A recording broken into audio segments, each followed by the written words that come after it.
Halo teman-teman, ini menjawab pertanyaan-pertanyaan di video YouTube yang mengenai SPTOP ya teman-teman. Mohon maaf karena beberapa kali video YouTube gua dihilangkan oleh YouTube ya, entah karena ada yang ngelaporin atau apa ya. Jadi tutorial untuk SPT orang pribadi gua upload ulang dan upload ulang dan upload ulang ya. Kalau hilang gua upload ulang lagi. Jadi mumpung video ini belum hilang, maka gua akan menjawab pertanyaan-pertanyaan ya buat teman-teman semua. Oke, ini pertanyaan dari yang bagian satu ya, part 1, bagian satu. Kok Awan, Google Sheet apakah bisa di-save dulu sebelum di-print?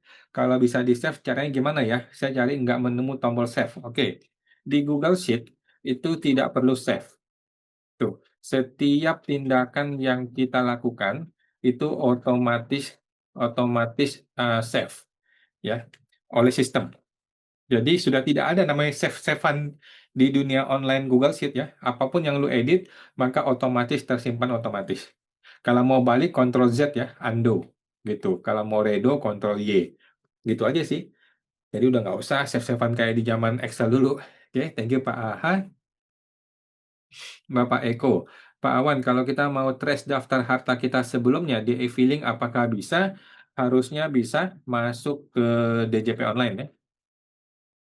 Pajak.go.id ya, versi 2024 dulu. Kemudian, karena beberapa kali coba masuk ke DJP Online tidak bisa masuk dengan recent username tidak ditemukan. Username-nya coba gunakan NPWP yang lama. Ya, coba gunakan NPWP yang lama. NPWP yang lama ya. Atau ganti ke nick yang baru. Eh, juga coba otak-atik di password ya. Password hati-hati sensitif uppercase. Nah, dan coba juga password yang baru di Cortex jika jika pernah mengganti. Mungkin pengaruh ya, silakan dicoba Pak Eko. Kalau enggak datang ke KPP lah juga bisa ya. Pak Awan, mengapa file yang diupload berbeda dengan file yang dijelaskan pada video? File yang diupload sama kok Pak, sama kok, sama kok. Mungkin versi revisi yang terbaru ya, tapi intinya masih sama. Oke, thank you Pak tugas kuliah. Bapak Ziz, yang bisa masuk dan menambah ke prefer itu apa saja? Mohon pencerahannya. Apa maksudnya ini Pak? Yang bisa masuk dan menambah prefer. Prefer adalah pengambilan bagian laba bersih dari CV. Gitu sih. Jadi dari CV-nya ya, prefer itu. Thank you Pak Ji. Bapak Apartemen Jakarta. Kok untuk laporan ISPT 2026 untuk SPT 2025 masih bisa kita lapor via SPT biasa kan ya? Tahun depan kan ya baru ISPT pribadi wajib Cortex.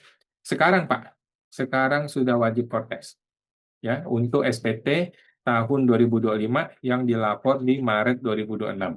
Ini sudah wajib Cortex ya. Kalau mau manual pakai kertas masih boleh-boleh saja.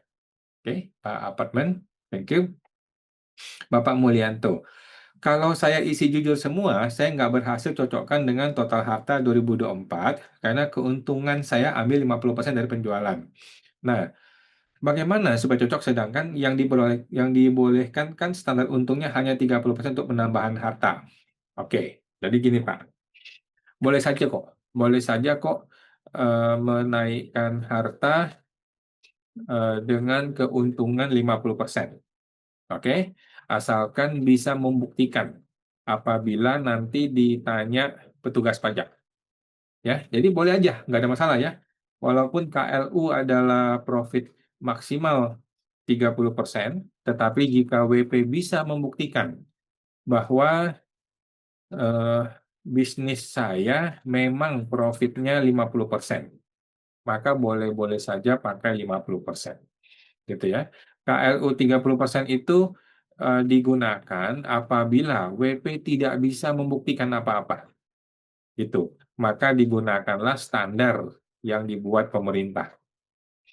Gitu ya. Jadi kalau Bapak bisa membuktikan, maka tidak usah pakai yang KLU tadi. Gunakanlah yang versi yang menurut Bapak yang benar, dan nanti ketika ditanya, Bapak akan bisa membuktikan. Contohnya, Bapak bisa membuktikan, ini invoice beli sekian, gue jual sekian, kan untungnya ada segini. Jadi bisa membuktikan. Begitu ya. Thank you Pak Mulyanto, semoga terbantu. Namun agak riskan. Ya. Solusi lainnya adalah Bapak bisa menambah omset. Solusi lain ya, tambahkan omset, tetap menggunakan KLU 30%. Itu boleh juga. Thank you Pak. Lanjut Bapak Abdul Sutopo. Perpanjangan PPh Final 0,5% nggak keluar-keluar. Konsultan saya nyuruh pakai norma yang 2025. Konsultannya bego, gitu ya. Ini konsultan di Konoha, teman-teman ya, bukan konsultan yang beneran ya. DJP dan Purbaya sudah menyatakan dengan tegas ya, diperpanjang sampai dengan Desember 2029. Kalau kita nggak percaya sama DJP dan Menkeu, mau percaya siapa? Masa percaya sama konsultan yang nggak punya kekuasaan sama sekali? Gimana sih? Ya, ya. Thank you ya Pak Abdul ya, bercanda ya Pak Abdul ya. Intinya ikuti aja lah, Pak Menkeu udah ngomong begitu, masa kita nggak percaya sama Purbaya? Bapak Lostio Watiana, Pak Wan, kalau saya sebelum lapor manual pakai pos, sebelumnya, apakah masih bisa? Jawabannya masih bisa ya. Sekarang masih bisa pakai pos, boleh aja. Kalau lihat di peraturan masih bisa asal belum punya akun DJP online, betul ya. Belum pernah lapor lapor online, maka masih boleh manual. Saya tidak pernah bikin akun DJP online dan selalu lapor pajak manual. Mohon pencerahannya Pak Awan. Posisi saya sudah pensiun, tadinya karyawan swasta. Sejak 2015 sudah pensiun dan posisi single, tidak ada pasangan.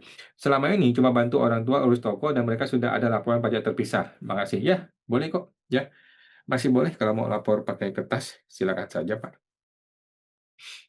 Bijaknya untuk UMKM yang omset di bawah 4,8 M itu nggak wajib buat SPT tahunan. Karena banyak UMKM yang nggak paham konteks, nggak bisa. Nggak bisa. Omset 4,8 M itu bisa terkumpul, harta tuh 1 M per tahun, Pak. Per tahun ya. Gitu. Jadi justru perlu lapor SPT supaya hartanya bisa diupdate. Gitu.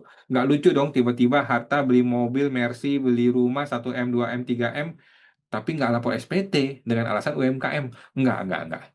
Ya, jadi perlu lapor ya. Thank you Pak Antayuda. Bapak sewa kontrak.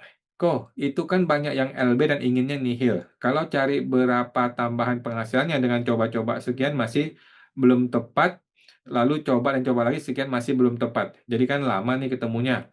Nah itu sebetulnya bisa dibantu pakai Excel dengan goal sheet di sana. Saya coba buat Excel-nya. Oke, tadi sudah ya. Thank you Pak. Thanks Pak. Eh, sudah di email ya. Sudah di email. Eh, belum saya baca, segera saya cek. Oke, jadi Bapak ini sudah bantuin kita ya teman-teman, sudah di email, gue belum baca aja sih. Jadi ada cara supaya bisa dibikin nihil gitu ya katanya ya. Oke, thank you Pak sewa kontrak. Sudah ada emailnya, nanti saya cek. Thank you Pak bantuannya. Bapak Tri Astuti, Ibu ya, bagaimana mengisi lampiran L4B suami istri MT memilih terpisah? Pada bagian penghasilan suami, jika penghasilan dikenakan PPh final dan istri mempunyai A1. Oke, di bagian suami, jika suami hanya PPh final saja, maka ditulis 0 saja di bagian suami. Memang begitu ya. Kalau terjadi LB, maka LB itu harus dihilangkan dengan si istrinya menambah penghasilan dalam negeri lainnya. Kalau suami biarin 0 aja, karena nggak perlu si suaminya. Thank you, Bu Tri. Bapak Anwar Anasko, UMKM udah lebih dari 4,8 M, bisa pakai ini nggak kok? Oh, nggak bisa. Kayaknya ancek induk B, terus Kak ikuti instruksi. Tidak bisa ya, tidak bisa. Formulir saya khusus untuk yang di bawah 4,8 M dan tidak pembukuan. Nah, kalau di atas 4,8 M, maka sudah wajib pembukuan. Gitu. Sehingga tidak cocok pakai form saya ini. Gitu. Dia sudah mesti bikin pembukuan, laporan laba rugi, dan dia akan mengisi di lampiran-lampiran yang ada laba rugi neracanya, yang di tempat saya kosongin malah, gue buang. Oke, thank you Pak Anwar. Bapak Hadi Janto, sebenarnya bisa print loh. Aku sudah coba, kan ada menu download. Ada ya? Maksud Bapak di Cortex-nya ya? Di Cortex-nya atau di mananya? Di Cortex-nya? Boleh minta petunjuknya Pak. Kalau di Cortex sepertinya nggak bisa ngeprint. Kalaupun bisa ngeprint nggak bagus hasilnya. Oke. Bapak Chandra, Ko Awan, apakah ini re-upload video yang lalu ataukah ada revisi perbaikan? Jawabnya re-upload ya. Re-upload, re-upload saja karena yang sebelumnya itu kena remove oleh YouTube ya. Nah, tidak ada yang berbeda, tidak ada yang berbeda. Thank you, Pak. Nggak tahu juga kenapa di-remove sama YouTube. Bapak Grady, edukasi malah kena buzzer, teror takedown. Kocak memang demokrasi ya, tapi kayak komunis, institusi pemerintah tapi baper. Ya nggak tahu juga gue. Mungkin ada oknum-oknum yang melaporin gue kali. Nggak tahu lah. Truly, too much aturan yang nggak jelas di negeri ini. Punya harta, nggak punya harta, dipaksa suruh lapor harta. Sekarang SPT dari DJP disuruh ke konteks tai lah. Disgusting. Waduh. Gue no comment dah kalau orang udah gitu ya. Oke teman-teman, sementara untuk itu masih ada yang lain lagi sih ya, di video yang lain akan gue bikin di video terpisah. Sampai jumpa teman-teman, semoga terbantu.